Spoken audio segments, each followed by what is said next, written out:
Hello, everyone, and welcome to another episode of Aatif Rashid's Book Club. I'm Aatif Rashid, and on today's episode, we will be discussing another poem, specifically Alfred Lord Tennyson's Ulysses from 1842. Now, before we get started, I want to make a quick announcement before we dive into Tennyson and Ulysses and poetry. Later this year, in September, my second novel, Grand Tour, will be coming out. I'm really excited about this. My first novel, Portrait of Sebastian Kahn, came out in 2019. So it's exciting to have a second novel 7 years later. Took a little bit longer than I had anticipated or expected, but it's very exciting stuff. The novel is about a young art history student who travels across Europe in the year 2012, struggling to decide what to do with his future and what meaning to derive from life. It's a portrait of the European backpacker hostel culture, a world that these days I feel like has disappeared a little bit. So I'll talk more about the novel in the future. I'm going to be doing the audiobook version of the novel as well, so stay tuned for news about that. If you're interested, you can pre-order the book, take a look at the cover, etc. on Amazon or Bookshop or whatever bookstore you prefer. So with that, let's turn back to Ulysses and Tennyson. So this is going to be the second Victorian poem that we will be discussing on this podcast. Several weeks ago, we discussed Robert Browning's Love Among the Ruins, which was also a poem from the Victorian era. And if you remember, I emphasized that the Victorian aspects of the poem come through in the way Browning critiques the British Empire and offers this suggestion of what the future of the British Empire, but also any empire, will look like, the inevitable decline and ruin. Now, Tennyson is also writing implicitly through Ulysses about the British Empire, but he is writing with a very different theme in mind. He is not a critic of empire, he is a celebrant of the British Empire. And Ulysses, I believe, is very clearly a poem glamorizing imperial conquest, exploration, action, will, etc., implicitly glamorizing the values of empire through a reworking of the character of Ulysses or Odysseus. This, of course, makes complete sense. Tennyson is, some might say, a conservative poet. You know, very famously in the James Bond movie Skyfall, Judi Dench's M quotes Tennyson, specifically a section of Idylls of the King, the famous section of Idylls of the King, in order to glamorize the British Secret Service and justify additional funding, essentially. So that, I think, tells you what you need to know about Tennyson and how he figures in the British imagination, even today, how he's regarded. At the same time, I do want to say, even if you are a critic of the British Empire or of empire in general, even if you're not exactly a supporter of imperialism, what's wonderful about this poem, Ulysses, is I think it gets you to feel this sense of patriotism and duty and this sense of adventure and excitement. That's the beauty of a great poem, after all. Even if we disagree with the politics of the poem, even if we disagree with the politics of the author, as I do in this case, a great poem will still make you feel what the author intended, can transcend politics, can transcend the intellectual side of your brain and touch something deeper in your heart, your chest, etc. I made this exact point when we discussed Evelyn Waugh's Brideshead Revisited, as well as Anthony Powell's novels, starting with a question of upbringing. Relatively conservative British novels that nevertheless speak to you on an emotional level. That's a kind of general way that I tend to read novels, poetry, literature in general. I'm less interested in the overt politics of a piece, although obviously we do discuss those things, and much more in the emotional side of things. And I think reading with this in mind can help you cross the line to things that you might not have read otherwise. I know these days a lot of people want to silo themselves off into their little camps. I refuse to read anything that is not that does not explicitly reflect my own political views. I refuse to read anything that does not explicitly reflect my own identity. I think that's a very narrow-minded approach to literature. I'm not saying your politics have to change to align with the writers you are reading. I am saying let yourself read things by authors whose politics you don't agree with and experience what it's like to be emotionally touched by these works. Reading Tennyson's Ulysses is not going to make you an imperialist, but it will help you understand the emotions underpinning that set of values. And that's more valuable than anything else. So, with that in mind, let's take a look at the poem, starting at the beginning. One thing I want to say before we get started, obviously Ulysses, right, is the Latin version, the Latin variation of Odysseus. I think it's important, though, that the poem is called Ulysses and not Odysseus. Obviously, they're the same character, they're the same person, but there is a slightly different set of values if you think about the Romans versus the Greeks. You know, at its core, the Odyssey by Homer, right, is a poem about a man who is striving to find his way back home. And very famously, the Odyssey ends. There's this image at the end of the Odyssey that I really like that I think symbolizes and summarizes the essence of the poem. We're going to talk about the Odyssey on a future episode.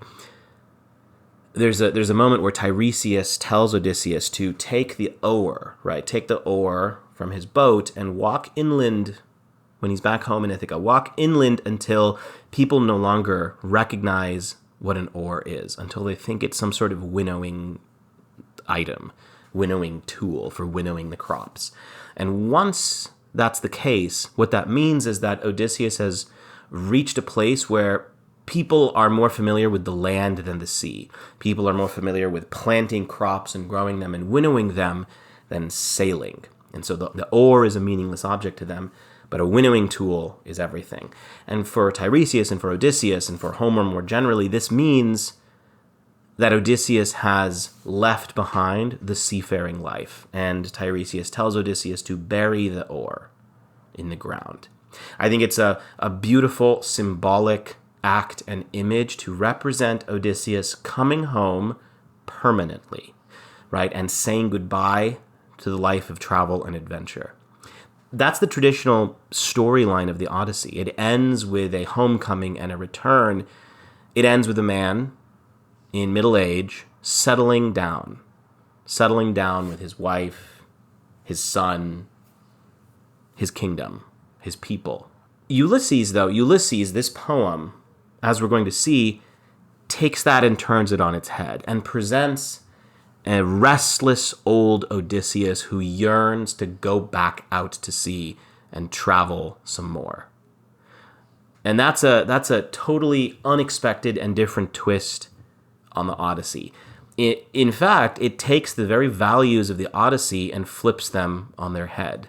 You know, recently, Christopher Nolan is about to release his movie about the Odyssey. And many people watching the trailer felt that Christopher Nolan was not following Homer's value system, right? That his version of Odysseus, played by Matt Damon, was saying things like challenge the gods, fight, etc., right? No one will stop me from coming home, expressing a kind of individual 21st century individual ideology that's very different from what the Greeks of Homer's time would have intended. To be honest, I think that's totally fine. I think poets, writers, artists have done that throughout the centuries. Alfred Lord Tennyson is going to do that with this very poem. And I think the choice of Ulysses rather than Odysseus as the title is key because Ulysses evokes the Roman name of Odysseus. And Roman values were very different from Greek values. The Aeneid is much more militant and military than the Odyssey, and even than the Iliad. The Iliad is a lament for battle, for war, for death. The Aeneid is a glorification of battle and war and death. The Aeneid ends with this savage act of violence that is not shameful, but triumphant. The Aeneid is a patriotic defense of Roman values. And I think for the British, especially in the 19th century, they saw themselves as the new Romans. And so calling the character Ulysses rather than Odysseus is reconfiguring to some idea what the character is meant to symbolize. This is not the Greek Odysseus yearning for home and settling down. This is a different type of Odysseus. This is Ulysses.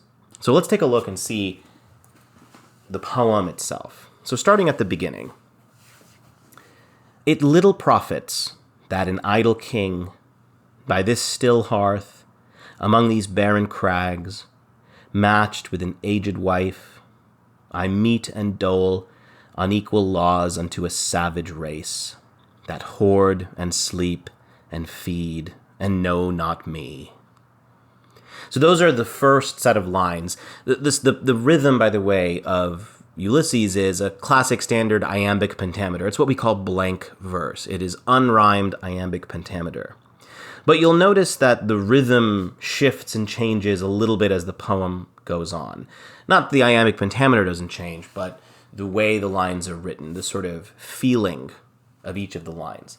So these opening lines are they paint a bleak picture of what life in Ithaca is like for Ulysses. I think it's important that he starts with the word profits. It little profits that an idle king. What does the word profit mean? On the one hand, profit obviously means just simply benefits. So he's sort of saying, there is no benefit to me, Ulysses, being idle in this place. But profit also, of course, has a monetary aspect to it. And I don't think that association is accidental.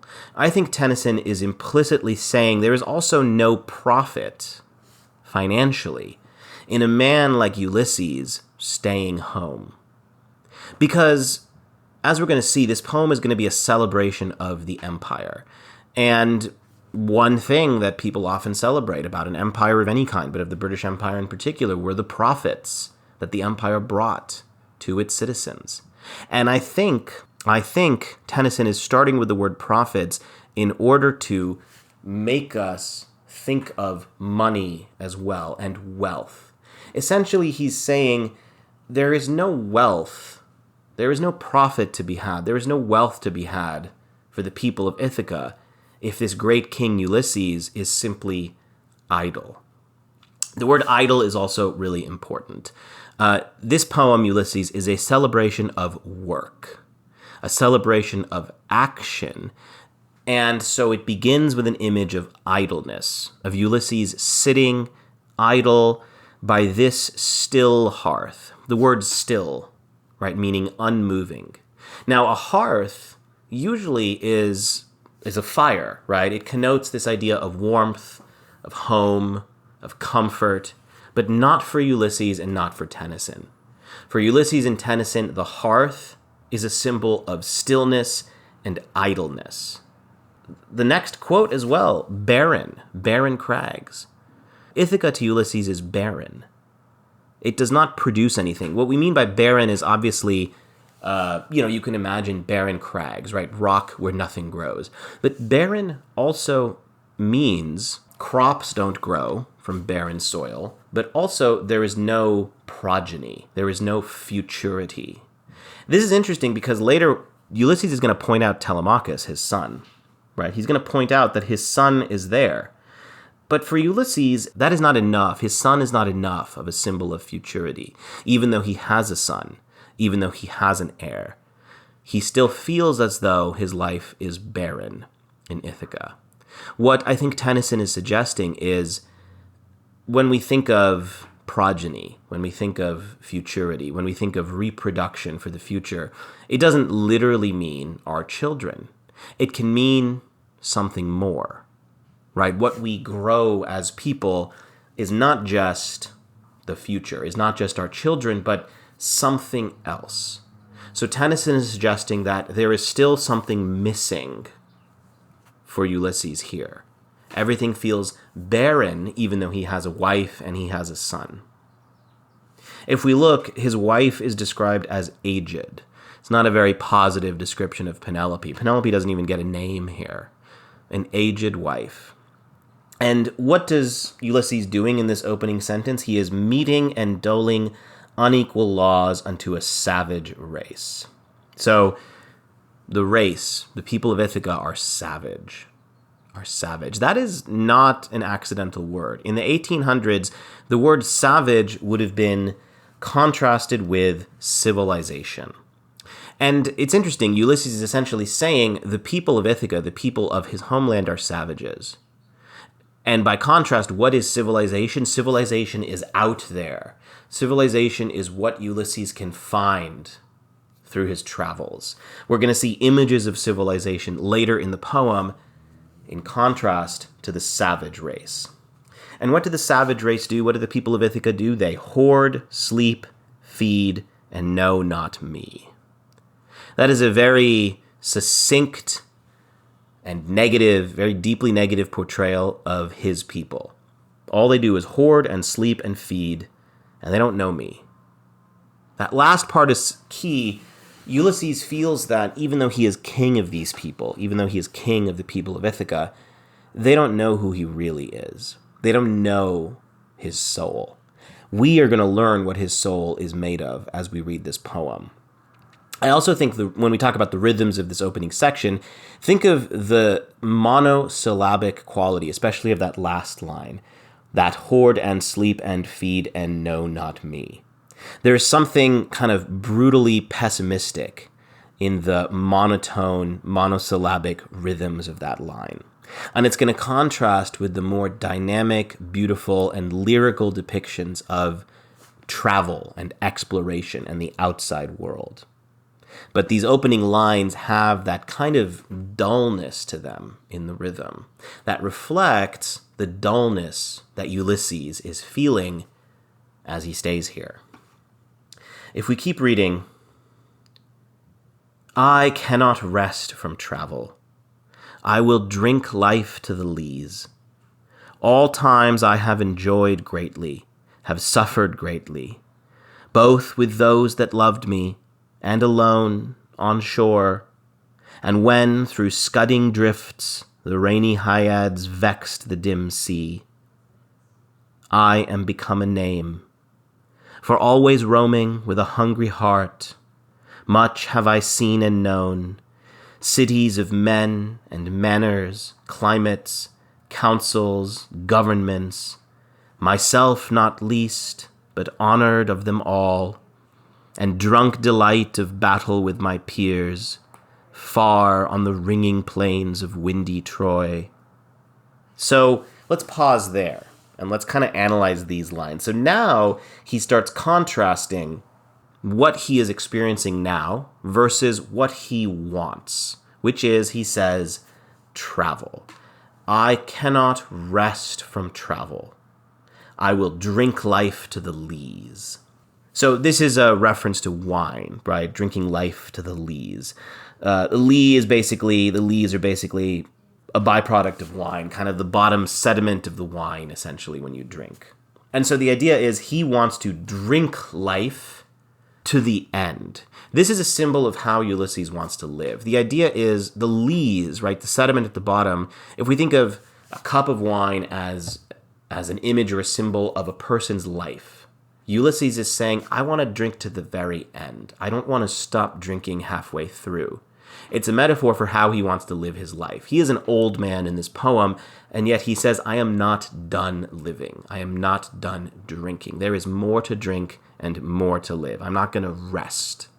The image of wine that you drink as a symbol of life also is key because it suggests a kind of dynamic, fluid, vivacious way of living. You are not abstemious, but you are drinking life. A very different sort of image than the old king meeting and doling laws to his savage race at the beginning. And he starts then recounting the things he's done in the past. He says he's enjoyed greatly and suffered greatly. And to him, that's equal. To him, it doesn't matter if he's suffered. I think that's important for Ulysses. Suffering is not bad. Suffering is a sign that you lived, that you are alive.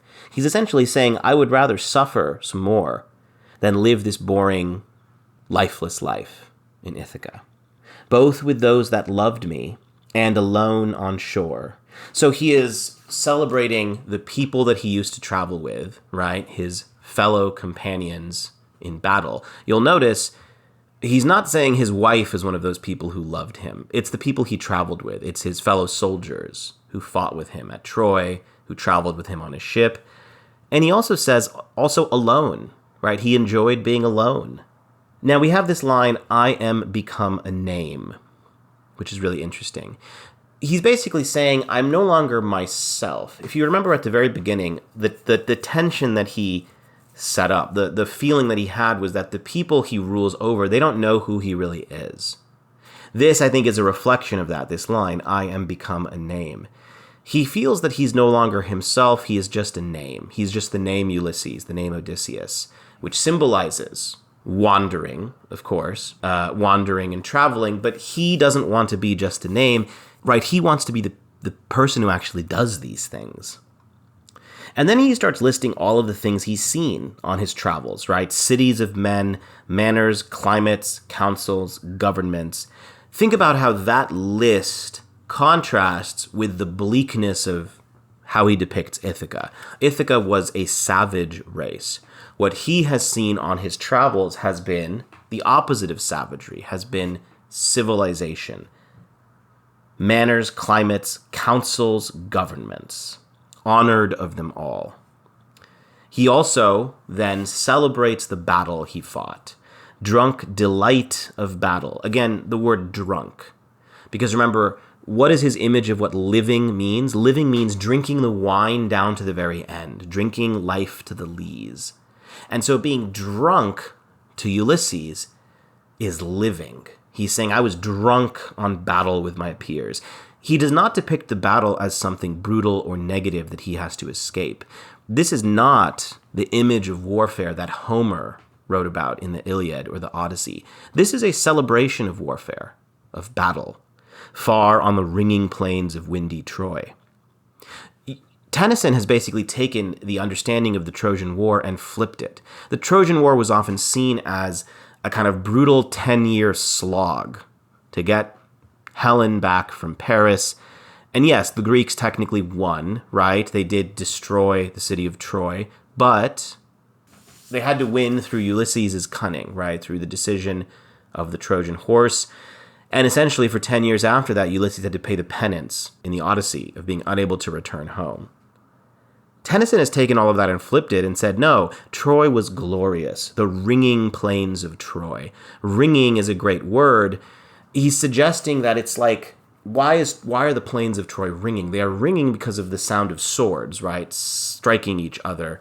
But Tennyson sees this as a glorious image. It's almost like the ringing of a bell. It's musical to Tennyson. It's a musical sound. It's a beautiful, melodious, musical ringing.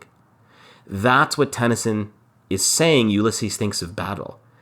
And it makes sense because if we think of this poem as a celebration of empire, of conquest, of the British Empire, this is written in the 1840s. Technically, the British Empire is not even yet at its height.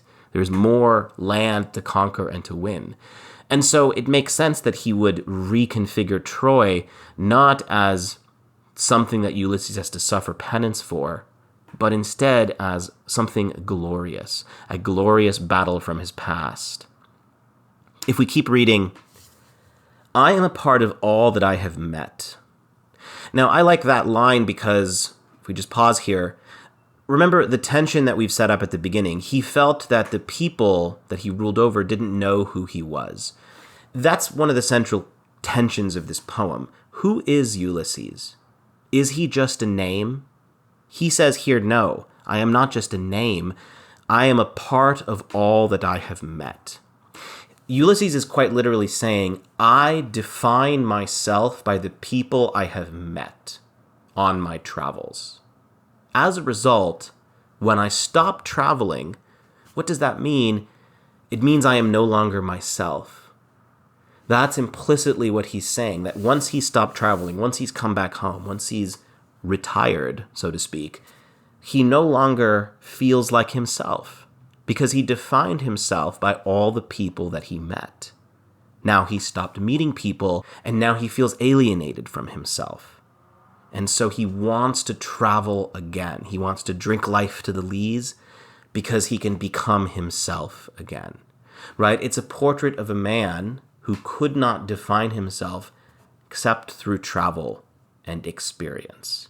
And I think that resonates with a lot of people. I mean, it certainly resonates with me when I read this. I think, yeah, you are defined as a person by your experiences. I am a part of all that I have met. And what that means is you don't want to stop meeting people. You don't want to stop experiencing things. You don't want to stop traveling, because when you stop, as Ulysses will say, it means you're no longer yourself. You're no longer the person you were. If we keep reading, yet all experience is an arch where through gleams that untraveled world, whose margin fades forever and forever when I move.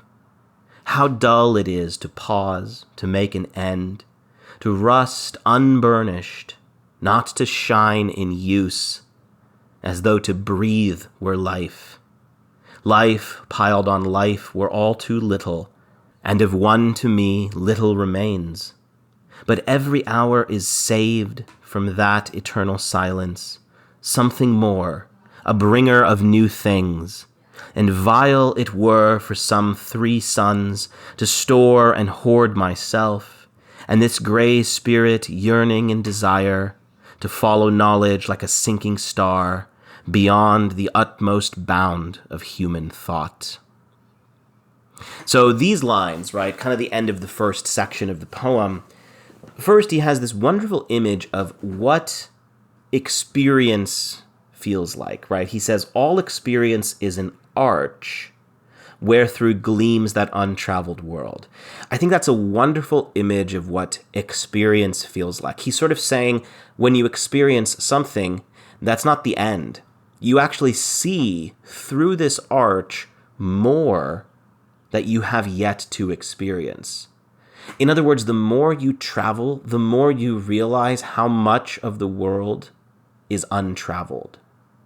And the idea is, until you move, until you travel and experience, you won't see that arch. You won't realize how much there is for you to do. It's a wonderful way of kind of explaining or justifying why Ulysses feels this way. You know, because the question you could ask is, well, okay, why would an old Ulysses really feel this way, or would he not just be content? Tennyson is suggesting, no, why would he? He's experienced so much in his life, and that experience is an arch through which he sees even more yet to experience, even more places yet to travel to. That's a really, I think, psychologically insightful way of understanding the mind of an older person who has experienced a lot. It doesn't feel satiated or sufficient. It still yearns and still desires, in a way. Tennyson is sort of suggesting that if Ulysses had never left Ithaca, had never gone and fought in the Trojan War and traveled as much as he did, he would actually not have this desire, this drive, this yearning, because he would not have seen the arch. He would not have seen the arch through which he could see untraveled worlds. So then we have this lament where Ulysses kind of laments what he's become, how dull it is to pause to make an end. Quite literally, he is saying he does not feel happy because he has stopped. He is no longer striving for something. To rust unburnished, not to shine in use. So he's comparing himself to a weapon, basically. He's comparing himself to a weapon rusting rather than shining in use. The idea is if a weapon stops being used, it will rust, it will be unburnished. But if you use a weapon, it will shine. And the word use is key, because remember earlier we used the word idle to describe the king. He laments that he has become idle. And he says instead he wants to be put to use. So this poem is a celebration of work and action and use, in contrast to idleness and stillness. Right? He says life is more than just breathing, right? As though to breathe were life. Life is not just breathing. And he says, even though little of his life remains, he says here that he is old, right? Very little of his life remains, even though he says there's going to be this eternal silence in his future, a reference to death. right? Every hour that he is still alive, there is the possibility of something new and something more. And he says he does not want to stop seeking things, right? Look at this last image of what seeking looks like for him. He says he wants to follow knowledge like a sinking star beyond the utmost bound of human thought. I think that's a wonderful image. You could say it's an image of death, of a kind of death, right? Sailing beyond the horizon towards a sinking star. And that is a symbol, of course, of the knowledge that he is going to pursue. But it also kind of means, it's kind of the opposite. It's a different image of death than idleness and, what does he say, hoarding himself, storing and hoarding himself. Essentially, he's presenting two different images of what it's going to mean to die, right? To meet the eternal silence. Either he stays where he is and stores and hoards himself, or he follows that sinking star to the horizon, beyond the bound of human thought. I think the emphasis on knowledge and thought is interesting as well. So this is a poem that obviously celebrates, Ulysses is a soldier, a warrior. He's talking about exploring, but he also sees exploration, and Tennyson sees exploration as a path to knowledge. Tennyson's celebration of empire, of imperialism, of conquest, of exploration here, part of that is, he sees the empire as the path to knowledge, to human thought. He says, without these explorers, without men like Ulysses, without people who are going off and seeking things, we would not have the knowledge we currently did. So you could also see Ulysses as a poem not just about the imperial mindset, but you could take the imperial mindset of conquest and apply it to the realm of knowledge, the realm of human thought. Even though he is old, he is not done seeking things. He is not done seeking new horizons. The word spirit, I think, is key as well. He says, this gray spirit yearning in desire. He is not just a body ready to die. He is not just a body hoarding and storing himself. He is a spirit. He is a soul. There is a contrast in this poem between the body and the spirit, the body and the soul. Ulysses might be old, gray, etc., aged. He's on the way to death, right? He's no longer the young man that he used to be, and he's going to say that at the end of the poem. But he's suggesting that the spirit is still there, that even though his body is no longer youthful, his spirit still yearns the same way. I like that because it suggests, right, that the old, the aged, as we age, as we grow old, we do not have to give up, right? Our spirits don't necessarily age with us. Our spirits remain restless, remain yearning and desiring of things. I think Ulysses is a great poem to read if you feel like you are on the older side of life, because it's a poem that can make you feel this sense of renewal, this sense that your spirit still has something in it, even though you might be old, even though your body might be aging. Now, the next little section, he talks about his son Telemachus. This is a short little section, but I like this because he doesn't really believe that Telemachus is sufficient as a future.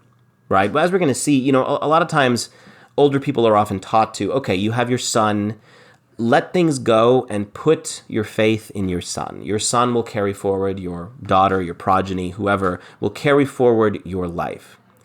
This poem is sort of saying that's not enough. And let's look at this section about Telemachus. This is my son, mine own Telemachus, to whom I leave the scepter and the isle, well loved of me, discerning to fulfill this labor by slow prudence, to make mild a rugged people, and through soft degrees subdue them to the useful and the good. Most blameless is he, centered in the sphere of common duties, decent not to fail, in offices of tenderness, and pay meet adoration to my household gods when I am gone. He works his work, I mine. So this section is fascinating, right? He describes Telemachus, and he says, I'm going to leave the scepter and the isle to him, right? He's going to be the new king. He's going to be my heir. He acknowledges he's well loved of me. He's going to fulfill this labor. But look at the words he uses to describe Telemachus. Slow, prudent, and he's going to make the rugged people mild. He's going to subdue them through soft degrees. He's going to make them useful and good. We know that this is not what Ulysses values. We've seen in the section that we just read that he values adventure and excitement and seeking, knowledge, travel, warfare, the ringing plains of Troy. He doesn't value prudence. He doesn't value softness and mildness. He doesn't believe being useful and good is the end of life. And so I think it's important that we get this section about Telemachus after we've had Ulysses reflecting and nostalgically on the glories of his past life, because then we realize that this is a kind of backhanded compliment. He's complimenting Telemachus for being this prudent and good son who's going to be a good ruler. But we know that for Ulysses, this is not enough. That this is not enough to make a valuable and decent life. And he even says, most blameless is he. He is centered in the sphere of common duties. Does Ulysses want to be centered in the sphere of common duties? Absolutely not. He is tired of common duties. Think about the image of him as a king at the beginning, meting and doling laws unto a savage race. He hated that. He does not want to be a king who focuses on common duties. He wants to be an adventurer. He wants to be a traveler. He wants to see places in the world. He wants to, think about that last image at the end of the previous stanza. He wants to pursue knowledge like a sinking star beyond the utmost bound of human thought. He does not want to be centered in the sphere of common duties. Even the very word centered suggests a kind of balance that this Ulysses is not craving and not seeking. But then the final line of this little section, he says, he works his work, I mine. He makes a distinction between himself and his son, between Telemachus and him. He makes a clear distinction. He says, that's Telemachus. He's going to do what he does. I will do what I do. I am different. So what is Ulysses' work? Well, let's find out. So the last section of the poem, this final long stanza, let's read a little bit from the beginning. There lies the port. The vessel puffs her sail.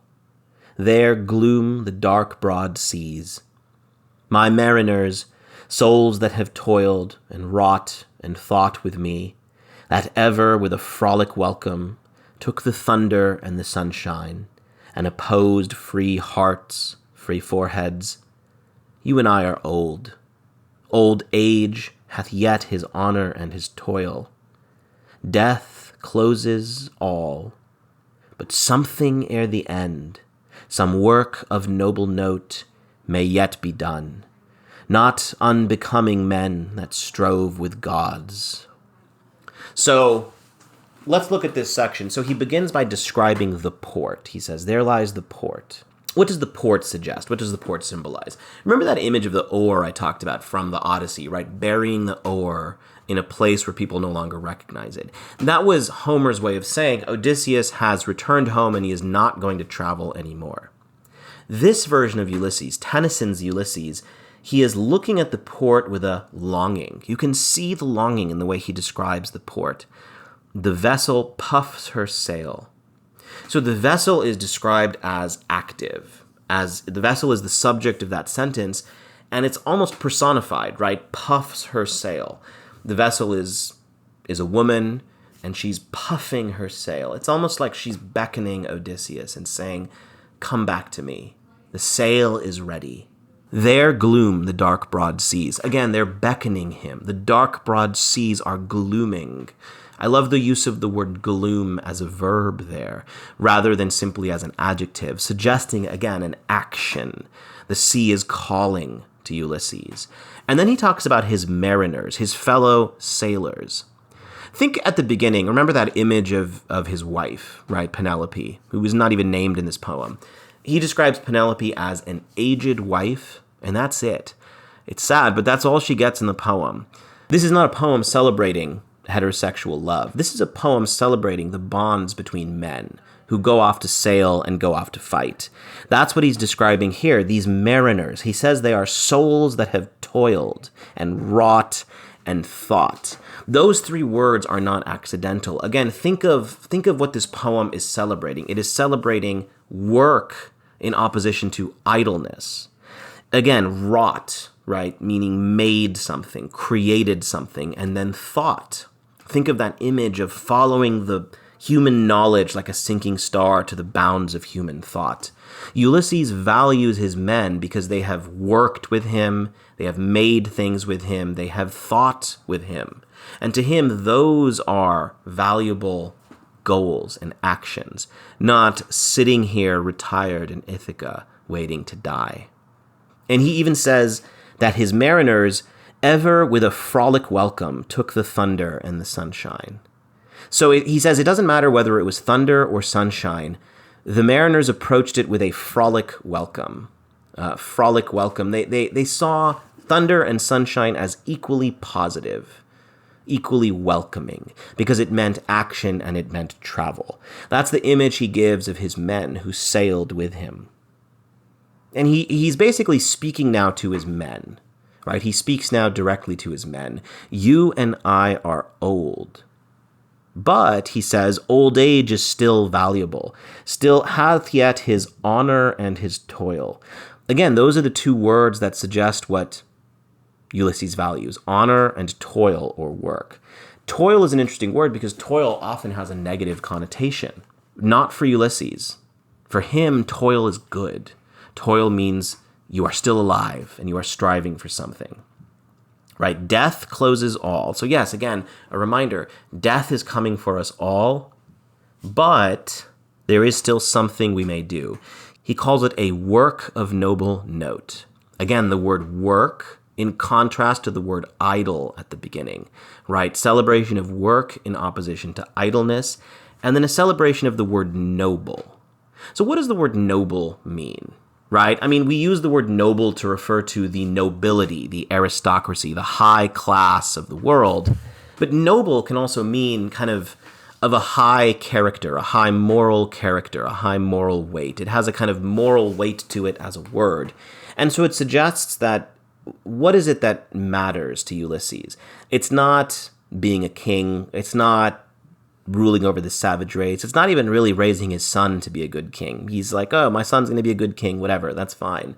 For Ulysses, what matters is a work of noble note. What it suggests is his previous travels were works of noble note. Sacking Troy, traveling, adventuring, those were works of noble note. This is not Homer's Odysseus anymore. This is a different image of Ulysses. This is a Ulysses who takes pride in battle and in travel. And he says we can still do that. We can do it again.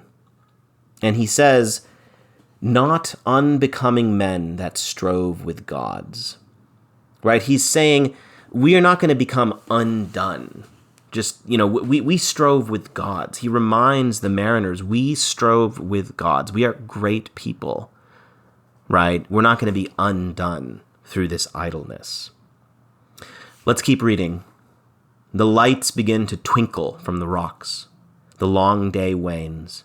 The slow moon climbs. The deep moans round with many voices. So now he's describing nighttime, right? He's saying, the lights are twinkling from the rocks. The day is waning. The moon is climbing in the sky.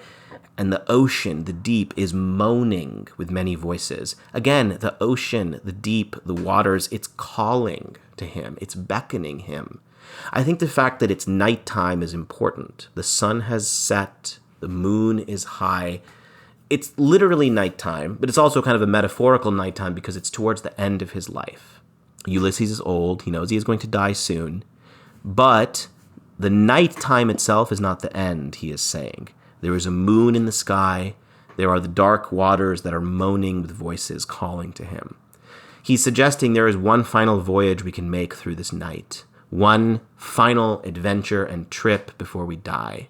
So I think nighttime, the image of night as Tennyson is depicting it, is quite evocative and seductive, right? Especially the word moans. Contrast that with the aged wife at the beginning. Ulysses has no passion for his aged wife. What does he have passion for here? The deep, the waters that are moaning for him. I think it is a sexual image, and Tennyson does it on purpose to suggest this desire that is calling Ulysses. Now again, he addresses his mariners now. Come, friends. 'Tis not too late to seek a newer world. Push off, and sitting well in order, smite the sounding furrows. For my purpose holds to sail beyond the sunset, and the baths of all the western stars, until I die. So he says, let's go, let's sail one last time.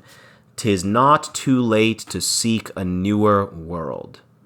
So it's an image of, I suppose that phrase newer world evokes the new world, colonization, the age of exploration, right?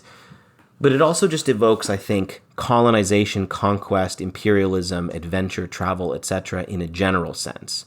The idea is Ulysses is saying, let's go, let's see what we can find, let's see what lands we can discover and conquer. Again, it's a celebration of empire, of the imperial spirit that still resounds even in these older men. Right? And look at the verbs that Tennyson uses here. They're very active. The verbs to describe the action of setting sail, they're all very active verbs. Push off, smite the sounding furrows, sail beyond the sunset, right? They're very active verbs that he's using to describe these series of actions. Because again, for Tennyson and for Ulysses, right, action matters. Not idleness, but action. And what does he say? He's going to sail beyond the sunset and the baths of all the western stars until I die. I mean, he's basically saying, I don't want to die here in Ithaca. I want to die on the sea. I want to die traveling and sailing and seeking. He's basically saying, if we're all going to die, because he's acknowledged earlier in the poem that death is going to come for us all, we should die in action. We should die doing what has given our lives meaning and purpose. We should die doing something of noble note. If we keep reading, it may be that the gulfs will wash us down. It may be we shall touch the happy isles and see the great Achilles whom we know. Now that's an interesting little set of phrases because he's saying, yeah, maybe we're going to die on the sea. Maybe we're going to reach the happy isles, right? It's kind of an image of paradise, essentially, and we will see Achilles. Now what's fascinating is in the actual Odyssey, Odysseus did see Achilles when he speaks to the dead. He speaks to Achilles, and very famously Achilles says, you know, I would rather be a peasant, I would rather be a slave, I would rather be a thrall than king of all the dead. Achilles is famously very regretful in the Odyssey. It's one of the most moving parts of the Odyssey when Achilles basically tells Odysseus, it's not worth it. It's not worth it to be a hero. I don't want to be here. I would rather be back home. And it's sort of one of the things you could say that convinces and reminds Odysseus of what he is going back to, what he really wants. Once again, Tennyson just simply turns that on its head. It's as if this old Ulysses doesn't even remember the words of Achilles, doesn't even remember what Achilles said, and instead just thinks of Achilles as a great warrior who achieved great things. Again, in the Odyssey, Achilles was a tragic figure because he died and he regretted dying and he wished he was not dead. Here, in Tennyson's Ulysses, everything is flipped. Achilles is a heroic martyr, right? What is the phrase? And see the great Achilles whom we knew. Again, all that's emphasized is that they knew Achilles, and that is enough. And that makes them all heroes. Because remember earlier Ulysses had said that I am a part of all that I have met. And so to him, simply having known Achilles, simply having met Achilles, means he is a part of Achilles. He is as heroic as Achilles, and he wants to keep going and find him in the Happy Isles. Of course, obviously in the Odyssey, in Homer's Odyssey, Achilles was not in the Happy Isles. Achilles was miserable. He was king of all the dead, but he was miserable, and he regretted it. But for Tennyson, all that has changed, because to Tennyson, battle and warfare and what Achilles did in the Iliad, that's heroic. That's what we should strive for. That's what Ulysses wants to strive for. If we read the last few lines and then conclude here, Though much is taken, much abides. And though we are not now that strength which in old days moved earth and heaven, that which we are, one equal temper of heroic hearts, made weak by time and fate, but strong in will, to strive, to seek, to find, and not to yield. So very powerful final lines, very celebratory of a certain masculine virtue and honor, right? You can see why this poem would inspire British soldiers to go serve their queen and country off in some faraway land. Let's look at the way he phrases that, though. He says, "We are not now that strength which in old days moved heaven and earth." So he acknowledges, once again, we are old. We being Ulysses and his mariners. Because remember, he's speaking to his mariners, right, at this point. He's speaking to them. He's saying, we're not the same as we used to be, but that which we are, we are. So think about how this poem began. Ulysses felt that the people he ruled over in Ithaca did not know who he was. And much of the tension of the poem, especially at the beginning, was Ulysses trying to discover, who am I? How do I define myself? Am I just a name? And he came to the conclusion that no, I am all the people I have met. I am my deeds, my heroic, noble deeds. And so if I want to be myself again, I have to do these deeds. So it began with this tension of the people I rule over don't know who I am. I don't even know who I am. And it ends with Ulysses saying, that which we are, we are. It's a declarative statement that simply says, I am who I am. In a way, you could say Ulysses has found himself over the course of the poem. What has he found? He has found that he is an explorer, a sailor, a seeker, a warrior, someone who is going to go out into the world rather than stay here and languish in Ithaca. So by the end of the poem, he has defined himself. I think the word we is key as well, because he has not defined himself alone. He has defined himself alongside his mariners, right? He is not just a singular hero. He includes his mariners as part of himself. That which we are, we are. You could imagine why this poem would be so moving to a group of British soldiers, because it doesn't celebrate an individual triumphant explorer, an individual genius. It celebrates a kind of band of men, right? A collective band of men, of soldiers who sail and fight together, right? It is a poem celebrating not just Ulysses, but Ulysses and his mariners. He is calling on them to join him for this final voyage, this final journey. And that's why he uses the phrase, we are, rather than I am. His identity is not defined as an individual, but together with his men, together with his mariners. One equal temper of heroic hearts. He even says we are all united. We are one equal temper. We may be several different people, but we are one. He unites his mariners together. Again, imagine British soldiers reading this poem and feeling this for the other people they are fighting with, feeling this for the people they are sailing with and serving with. They are all one equal temper of heroic hearts. The word hearts is key because it contrasts with the word strength earlier. He's acknowledging we don't have the strength we used to. We're old, but we have heroic hearts. Think earlier of the word spirit, where he essentially suggested the same thing. The spirit matters. The spirit still has this nobility, this yearning that the physical body no longer has. He says, made weak by time and fate. So we are weak. He again acknowledges that we, all of us, the mariners and himself, we are weak because of time and because of fate, but we are strong in will. That word is not accidental, right? This is still before the 20th century, before Schopenhauer and Nietzsche and all the philosophers who used the word will over and over again, and obviously before Hitler and all that kind of stuff.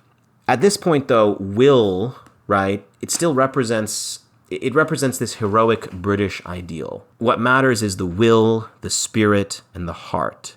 Even though the body grows old, the will and the spirit are still strong.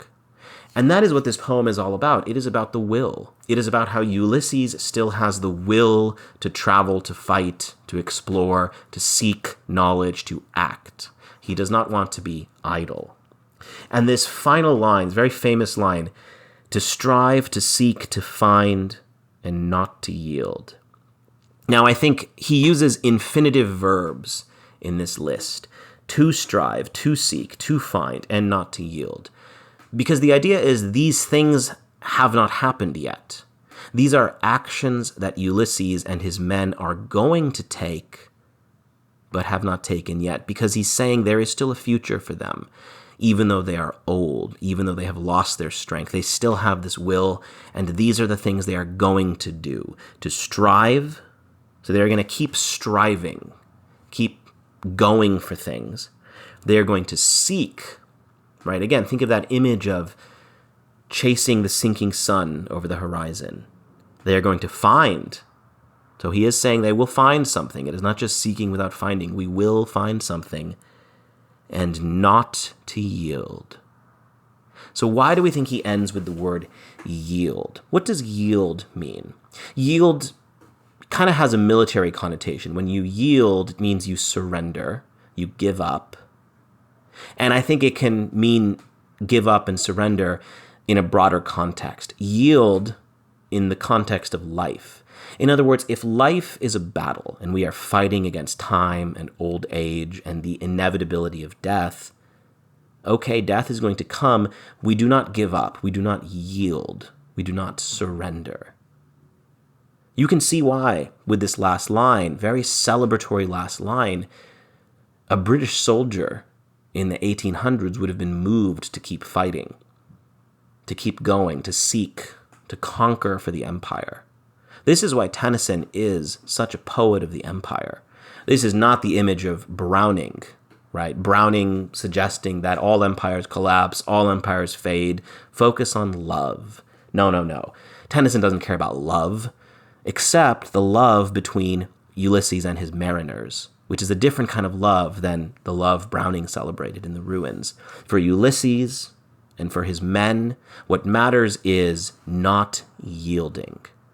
As far as Tennyson is concerned, the empire will not fall as long as people like Ulysses still have will inside them, are still striving and seeking and finding. And, so for us today, obviously, how do we read Tennyson? Why is Tennyson important? Why does he matter? Right? Some literary scholars, some academics might say, oh, Tennyson is just an example of imperialism, and we should read him in that historical context. Fine. I accept that. He's clearly a poet celebrating conquest and imperialism, writing at the height of the British Empire. At the same time, I think there is something moving in the way Tennyson describes old age, and describes that old age is not an inevitable end. Old age is not surrender or yielding.